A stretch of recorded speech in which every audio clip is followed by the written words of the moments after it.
Hello guys, कैसे हो सभी। मैं आशा करता हूँ आप लोग सभी अच्छे होंगे, बढ़िया होंगे और मस्त होंगे और आप अपनी प्रिपरेशन में चार चांद लगा रहे होंगे। देखो, नीट फोड़ना ही है, ऐसा नहीं है ना। तो अच्छे से पढ़ना ना, जो भी पढ़ाता हूँ।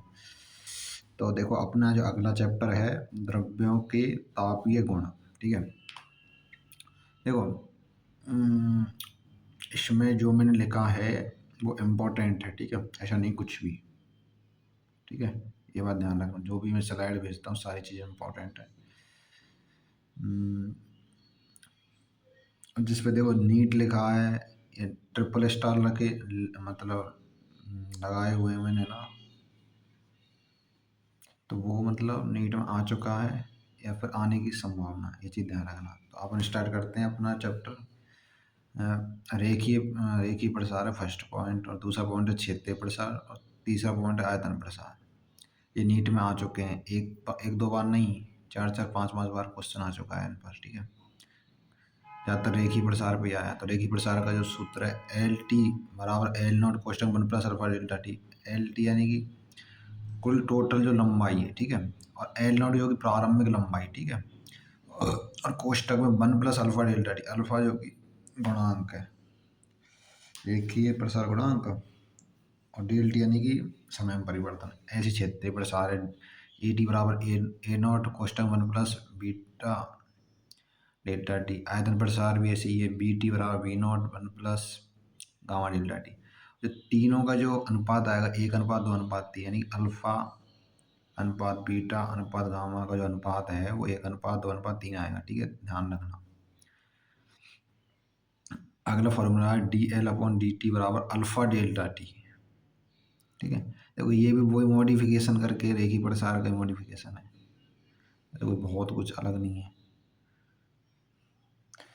अब देखो क्वेश्चन जैसे नीट में ये भी, हाँ ये क्वेश्चन आया था नीट में। जैसे लंबाई L1 दे रखी है और L2 दे रखी है, और अल्फ़ा वन दे रखा है, अल्फ़ा टू याद करना है। ठीक है, तो L1 अपॉन L2 बराबर alpha two upon alpha one, वही है रेखीय प्रसार वाले सूत्र से ही करना है, और कुछ अलग तो करना ही नहीं है। ठीक है, अब देखो वन कैलोरी में कितना, वन कैलोरी का मान कितना होता है ये बताओ। वन कैलोरी का मान होता है 14.5 डिग्री सेल्सियस से 15.5 डिग्री सेल्सियस। ठीक है, याद रखना, इम्पोर्टेंट है। अब देखो अगला पॉइंट, ऊष्मा स्थानांतरण। मतलब ऊष्मा स्थानांतरित कौन कौन से तरीकों से हो सकती है और किन किन पदार्थों में होती है, ये भी चीज़ ध्यान रखना है। ठीक है, तीन तरीके से हो सकती है, चालन द्वारा, संवहन द्वारा, विकिरण द्वारा। ठीक है, तो चालन द्वारा यानी कि ठोसों में होती है। ठीक है, चालन द्वारा जो विधि है, चालन विधि है, उसमें ठोसों में होती है उसमें। ठीक है, और संवहन द्वारा द्रव्य और गैसों में। देखो चालन द्वारा तो ठोसों में, संवहन द्वारा द्रव्य और गैसों में, विकिरण द्वारा मतलब कोई भी माध्यम की आवश्यकता नहीं है इसके लिए। ऐसा नहीं कि ठोस ही होना चाहिए, द्रव्य होना चाहिए, गैस होना चाहिए, ऐसा कोई वो नहीं है। मतलब फिक्स इन्वायरमेंट की आवश्यकता नहीं है। चालन चालन द्वारा ठोसों में होती है, संवहन द्वारा द्रव्य और गैसों में होती है, विकिरण द्वारा कोई भी इन्वायरमेंट की यानी कोई वातावरण की या कोई माध्यम की आवश्यकता नहीं है। अब अगला पॉइंट है ऊष्मीय चालकता गुणांक। ऊष्मीय चालकता गुणांक है D Q upon D T बराबर माइनस के D, sorry D T upon D x. और जो अगला पॉइंट ये है कि देखो ये आपको दिख रही होगी ना ट्यूब टाइप में, यानी कि ऐसे A1 B1 E2 B2 E3 B, ये दिख रहा है। ऐसे इसकी जगह कुछ भी आ सकता है, ऐसा नहीं है कि A1 B1 पूछे और कुछ भी, ज़्यादातर इसी पे आते हैं और नॉर्मल आते हैं, कोई दिक्कत नहीं है। मतलब जिसका पूछ रहा है, जैसे इसमें देखो A1 B1 E2 B2 दे रखा है, इनके मान दे के रखेगा, पर ये तो मैंने एक सिंपल समझाने के लिए लिख रखा है। ठीक है, इसमें A3 भी दे रखा पर B नहीं दे रखा।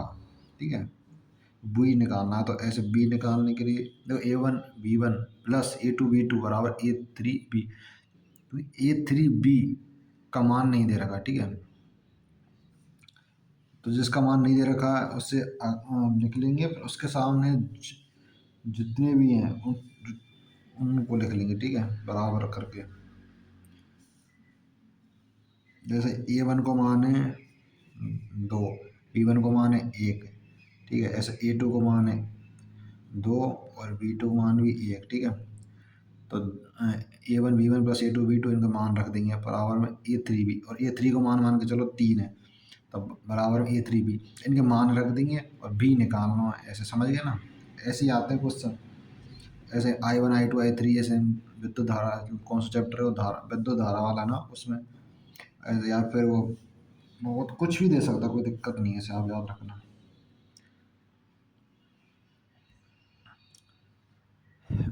देखो ये क्वेश्चन अगला पॉइंट है, ई बराबर सिग्मा A t⁴, जो कि मतलब इतना इम्पोर्टेंट है, बहुत ज़्यादा, मतलब हर साल रिपीट ही होता है एक तरह से ये क्वेश्चन। पता सबसे ज़्यादा जैसे ऊर्जा और जो ताप है ना, उसमें मतलब ये कि संबंध पूछता है, जैसे E1 E2 का मान दे दिया, T1 का दे दिया, T2 निकालना होगा। बहुत ज़्यादा इम्पोर्टेंट है, याद रखना, हर साल क्वेश्चन आते हैं एक तरह से इससे। E1/E2 बराबर T1/T2 और 4 से। और अगला है न्यूटन का नियम, न्यूटन के शीतलन का नियम, ठीक है। न्यूटन के शीतलन का नियम T1 - T2 बराबर के कोष्टक में T1 - T2/L - T0। ये याद रखना, बाकी इतने क्वेश्चन आते तो हैं पर ये थोड़ा डिफिकल्ट पड़ जाता है, तो ऐसा करा करो। कुछ चैप्टर ऐसे होते हैं कि मतलब कुछ चैप्टर ऐसे होते हैं जिनमें मतलब कुछ क्वेश्चन नहीं बनते, जैसे इसमें देखो बहुत लेंदी होगा, 4 से 5 मिनट खा जाता है ये क्वेश्चन, ठीक है। न्यूटन के शीतलन नियम पे आ जाएगा ना तो बहुत टाइम खा जाता है, तो ऐसे क्वेश्चनों को बाद में क्या करो, ठीक है। अगला है बीन के विस्थापन का नियम, ये बहुत इंपॉर्टेंट है। तो बी बराबर λ/mt, ठीक है। और अगला है, जैसे मान के चलो λ1/λ2 बराबर T2/T1, इनमें संबंध ज़्यादातर इनमें ही पूछता है। λ1 को मान दे दिया, λ2 को दे दिया, मान के चलो T1 का दे दिया, T2 पूछ लेगा, या फिर T1 T2 का दे दिया और λ1 का दे दिया तो λ2 पूछ लेगा, कुछ भी पूछ सकता है।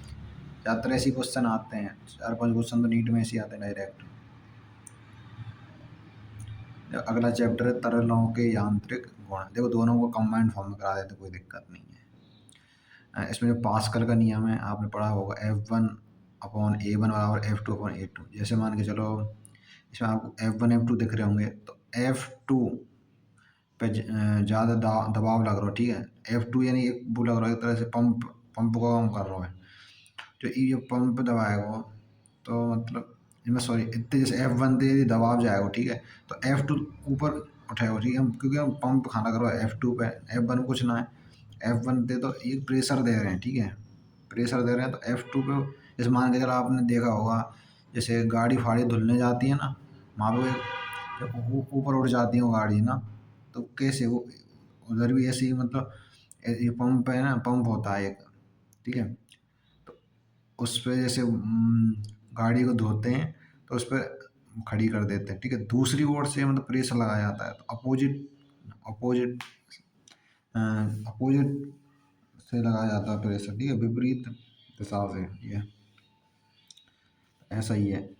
तो F1, तो F1 की तरफ से इसमें प्रेशर लगाया है, तो F2 पे जो पंप है वहाँ पे प्रेशर, यहाँ पे मान के चलो कोई कार खड़ी है, तो F2 पे जो कार खड़ी है ना वो ऊपर हो जाए, क्योंकि प्रेशर लग रहा हो ना F1 की तरफ से, ये तो F1/A1 बराबर F2/A2, या फिर ऐसे याद रख सकते हो कि F1 पे जो फोर्स लग रहा हो ना, फोर्स, देखो पास्कल का नियम दाब पे आता रहता है, ठीक है, यह चीज़ ध्यान रखें।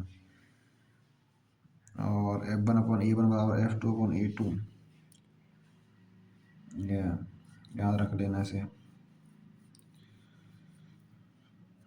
और अगला क्वेश्चन है ए और बी ले रखा है इसमें, एक नली है, उसमें मान के चलो ए द्रव्य और बी द्रव्य है। ए द्रव्य के तौर पे क्या ले रखा है, ऑयल, और बी द्रव्य के तौर पे वाटर। तो इनमें क्या ρ1 H1 और ρ2 H2, याद रखो, कोई दिक्कत नहीं है, हो जाएगा। जैसे मान के चलो ρ1 H1 का मान दे रखा है और ρ2 का मान दे रखा है, तो H2 पूछेगा। ऐसे ही आते हैं ज़्यादातर क्वेश्चन, ठीक है, तो याद रखना है फॉर्मूला, ρ1 H1 और ρ2 H2। अगला है उत्प्लावक बल। उत्प्लावक जो बल है उत्प्लावक बल जो आर्किमिडीज सिद्धांत पर कार्य करता है, ठीक है। तो यानी कि बी डूबा हुआ बराबर बी विस्थापित, यानी बी डूबा हुआ द्रव्य का आयतन बराबर बी विस्थापित हुए द्रव्य का आयतन। मतलब दोनों को मान देकर रखेगा और आराम से निकाल सकते, कोई दिक्कत नहीं है। पैसे नहीं आएगा इस पर, ज़्यादातर पूछेगा कि उत्प्लावक बल किस सिद्धांत पर काम करता है, आर्किमिडीज सिद्धांत। बस ये तो डेफिनेशन है कि बी मतलब विस्थापित द्रव्य का आयतन किसके बराबर डूबे हुए द्रव्य का आयतन के, तो समझाने के लिए ये। बाकी एफ बराबर बी विस्थापित द्रव्य इंटू रो एल इंटू जी, इस पे आ सकता है क्वेश्चन। अगला आर डी बराबर rho S upon rho L. अगला फार्मूला है ए बराबर G M G upon R D minus one, ठीक है। देखो बर्फ का जो घनत्व है वो है 0.9 और जल का 1 ग्राम पर सेंटीमीटर क्यूब। बर्फ का कितना 0.9 ग्राम पर सेंटीमीटर क्यूब और जल का 1 ग्राम पर सेंटीमीटर क्यूब।